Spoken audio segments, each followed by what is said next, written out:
Bonjour chers membres de la communauté du Chevalier du Savoir, j'espère que vous allez tous bien et je suis avec un nouvel auteur aujourd'hui. Nous recevons Pierre Brulé. Ça va Pierre? Ça va nickel, merci. Eh bien, tu peux nous parler un peu de ton parcours? Oula, je vais essayer de faire assez court parce que ça serait peut-être un peu long. Mon parcours, déjà j'ai une enfance... Ça doit être intéressant, si c'est long, ça doit être peut-être passionnant. J'ai une enfance africaine, en fait. J'ai vécu toute ma jeunesse en Afrique, en Mauritanie et en Côte d'Ivoire pendant près de 14 ans.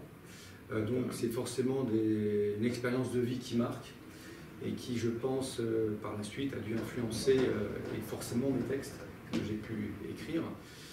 Et donc après, je suis revenu en France, faire mes études, j'étais un petit peu décalé, je suis revenu, en plus c'était en plein hiver, j'avais pour ainsi dire peut-être jamais vu la neige, donc j'arrive, il faisait froid, j'avais encore l'accent africain, donc j'étais un étranger dans mon pays d'origine.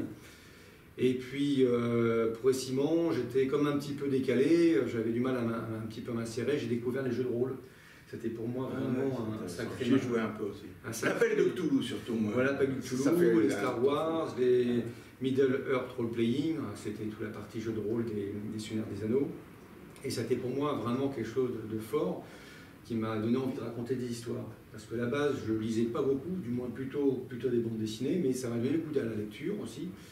Et après, j'ai fait mes études d'architecture, je suis devenu architecte. Et puis, il y a à peu près une quinzaine d'années, j'ai eu envie de raconter des histoires, à un moment donné. Comme beaucoup d'horroristes, d'ailleurs, beaucoup de joueurs de jeux de rôle ont eu envie, à un moment donné, d'écrire des histoires. Ah, oui. Et il y a Maxime Chatham, par exemple, qui était il est toujours rôliste, d'ailleurs. Et j'ai commencé à écrire des petites nouvelles, et puis, bon, c'était comme ça pour me faire plaisir. Et puis il y a à peu près une quinzaine d'années, je me dis j'ai envie de faire les choses sérieusement. Et donc j'ai écrit un premier roman, donc c'était un conte gothique, dans l'esprit côté un petit peu, on va dire, l'atmosphère un peu à la Tim Burton, pour rappeler un peu les films, même si c'est pas tout à fait ça. Et le côté un petit peu fantastique et un peu naïf des Walt Disney. Donc là je peux rapidement le montrer, donc c'était L'Enfant du cimetière, et qui a été réédité depuis chez SEMA parce qu'elle a eu un énorme succès. On a plusieurs milliers de ventes. Et par la suite, 10 ans plus tard, j'ai sorti Catacombville, qui est la suite de L'Enfant du cimetière. Et voilà. Et alors je ne suis pas, disons que je suis un auteur un peu touche-à-tout et j'ai pas voulu m'enfermer dans un genre. Donc j'ai écrit juste après un roman fantastique, plus pour adultes, que je vais montrer, Le Manoir aux Esprits. Donc, il est un roman plein d'aventures. Si je pourrais résumer l'ambiance, si on aime les histoires à Indiana Jones, à Da Vinci Code pour l'intrigue, en général, ça plaît bien. Voilà. Et puis, ayant écrit donc, du conte gothique, du fantastique, je me suis dit, tiens, je vais peut-être m'essayer à la fantasy et pourquoi pas à la dark fantasy. Et donc, ça a été Magma, qui malheureusement en rupture de stock et qui devrait, j'espère, être édité bientôt. Voilà, donc c'est un peu de road movie, c'est un peu un mélange à la Mad Max et puis à la Seigneur des Anneaux. Voilà.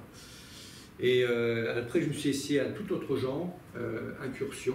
Alors ça, j'attache beaucoup d'importance à ce roman, parce que là, je me suis essayé au thriller, mais thriller SF, saupoudré fantastique. Donc on est vraiment dans un mélange de genres. Ça a les ambiances, on va dire, colorées, atmosphériques de Blade Runner, pour situer le genre, avec quand même une pointe de fantastique. Voilà. Et je me suis beaucoup amusé à l'écrire. Et puis dans un tout autre genre, je me suis essayé, alors là c'était une commande, Les Corps tombés du ciel, c'est du polar noir. Alors c'est un genre vraiment particulier. C'était une série, c'est un petit peu comme les James Bond, ou les San Antonio, où vous avez à chaque fois là, pour ce style-là, il y a aujourd'hui 14 ou 15 volumes, et donc il y a des personnages récurrents, il y a un héros, Luc Mandoline, et donc il y a une Bible à respecter, donc j'ai écrit un roman, un polar noir, où là du coup ça se passe en Afrique, parce que comme j'ai vécu en Côte d'Ivoire, j'ai voulu insérer mes personnages dans cette ambiance africaine, de forêt, de Yamoussoukro, que je connais très bien. Donc voilà, donc on aime bien les univers de polar noir, mais avec des atmosphères un petit peu à la X-Files, sans être du fantastique, mais il y a cette atmosphère-là. Je je pense que ça peut plaire. Et alors comme je te parlais aussi, je fais beaucoup de nouvelles, hein. Je fais des appels à texte pour des anthologies. Soit c'est des commandes, soit je propose des textes. Et j'écris pas mal de nouvelles, et avec les éditions La Clé d'Argent, on a décidé de regrouper ces nouvelles pour en faire un recueil, avec quelques inédits qui s'appellent Dark Run. Donc là, les gens qui ne connaissent pas, je leur conseille ce recueil, parce que c'est une espèce d'aperçu de toutes mes possibilités littéraires et de genre. Donc vous avez très bien du conte fantastique, du conte africain, du polar, du thriller, de l'horrifique. J'ai même aussi une ou deux nouvelles fantastiques érotiques. Donc c'est très varié. Hein. J'ai aussi la SF, une histoire qui se passe sur Mars. Parce que j'en parlerai peut-être une autre fois, mais je suis passionné de tout ce qui est martien, et j'ai fait mon diplôme d'architecture j'ai fait une base martienne. Voilà. Pour terminer, quand je parlais d'anthologie, alors avant d'arriver aux anthologies, j'ai aussi écrit j'ai revisité le conte du petit chaperon rouge, qui s'appelle Le Repère du loup, qui est illustré par Jinko, qui est une illustratrice vraiment talentueuse, qui fait ce genre d'illustration. C'est vraiment sympa. Et l'histoire se passe pendant la Seconde Guerre mondiale, finalement, où le grand méchant loup, c'est un chef nazi. Et donc voilà. Formidable. Voilà. Ça donne et alors, c'est comment montrer l'horreur de la guerre à travers les yeux d'une fillette de 8 ans qui, par la fenêtre de sa chambre, voit par exemple la nuit des bombardements, et elle croit que ce sont des feux d'artifice. Donc il y a ce côté un peu biaisé, où je montre l'horreur de la guerre de façon par le regard d'un enfant. Donc c'est un roman, c'est une nouvelle qui se lit de façon... il y a deux lectures, hein. Il y a une lecture un peu naïve, un peu merveilleuse, même si la fête est un peu triste. Et puis nous, avec notre regard d'adulte, c'est un livre assez difficile. Et pourtant, je n'écris pas d'horreur, mais le contexte est difficile. Et pour terminer, que je te parlais des anthologies, j'ai participé à plusieurs anthologies. Et là, c'est Démons japonais sur tout ce qui est les yokai, la culture des yokai. On sait qu'il y a plus de 400 démons japonais à peu près recensés. Et donc moi j'écris une nouvelle sur le Jimanju. C'est un arbre fantastique, magique, qui a certains pouvoirs. Voilà. Et c'est merveilleusement illustré, qu'on peut voir. Chaque nouvelle est illustrée. Et c'est aux éditions Luciférine. Donc voilà, pour faire un petit résumé rapide. Voilà. Il y a quelque chose d'un peu thriller noir ou d'un peu noir dans ton univers, j'ai l'impression quand même si c'est très varié. D'ailleurs, c'est gothique les premiers romans que tu as fait, et tu es assez intéressé par cet univers gothique peut-être? Oui, parce que en fait quand je suis arrivé à Paris, j'ai été fasciné par le Père-Lachaise, et l'idée m'est venue en me baladant en Père-Lachaise, et c'est comme ça que c'est un petit peu arrivé. Mais je ne me suis pas enfermé dans cet univers-là parce que j'avais envie d'explorer d'autres choses. En plus, je peux dire que, voilà, un petit truc, c'est que sur Facebook, on a une amie en commun, j'ai vu, qui est aussi assez intéressée. Moi, c'est une grande amie à moi qui est vraiment intéressée par cet univers, c'est José Van Tumsch. Ah oui, il a fait quelque chose. Oui, et d'ailleurs, tu l'as pas vu, mais sur ma chaîne, il y a 2 vidéos. C'est la vidéo sur sa bibliothèque. La bibliothèque, la fameuse bibliothèque Germaine Tillon, voilà, c'est les 2 vidéos en 2 parties sur la bibliothèque Germaine Tillon, où José et une de ses collègues nous font visiter la bibliothèque, et c'est sur ma chaîne aussi. Peut-être que je vais essayer de repasser par là à un moment ou à un autre. Mais en ce moment, comme vous le savez, le contexte n'est pas idéal pour aller faire des vidéos comme ça, malheureusement. J'ai eu la chance de faire cette vidéo originale sur la bibliothèque avant que le Covid ne frappe tous. Voilà. Alors oui, c'est très bien, c'est un univers très original, ça me semble vraiment très très sympathique. Et alors Pierre, on peut te suivre sur les réseaux sociaux autrement? Oui, absolument.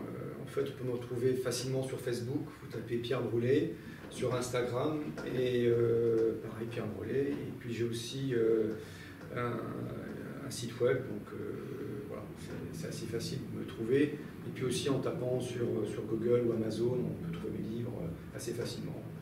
Et chez les éditeurs, sites d'éditeurs aussi. Voilà. Très bien. Et après tout ça, c'est vraiment fascinant, c'est vraiment foisonnant. Bravo, tu as écrit beaucoup de choses. Et tu as encore des projets différents peut-être? Alors oui, alors avec le contexte du Covid, j'avais un roman qui devait sortir comme en mai, et puis ça a été repoussé. Et là finalement, les choses ont l'air de reprendre, et donc là j'ai, pour la fin de l'année, j'ai quand même 3 sorties. Donc j'ai la suite, le 3e volume des aventures de Johan de l'Enfant du Cimetière, donc, qui est du conte gothique, roman jeunesse, qui va sortir aux éditions SEMA. Je vais avoir aussi un recueil de nouvelles aux éditions Éleusis qui va s'appeler Dragon d'Émeraude, avec une couverture réalisée par Séverine Pinault. Je peux vous dire, ça va être fantastique. Et pour terminer, normalement, pareil en fin d'année aux éditions Luciférine, j'ai réécrit le conte musical de Prokofiev, Pierre et le loup, qui va s'appeler Pierre le chasseur et le loup, qui se passe en Bulgarie. Je ne peux pas trop en raconter, mais c'est très original. Et j'ai trouvé quelques astuces pour enrichir, parce que l'histoire on la connaît, elle est assez simple, assez courte. Quelques astuces pour donner ces impressions musicales, d'atmosphère, et je les ai enrichis avec des éléments d'aventure.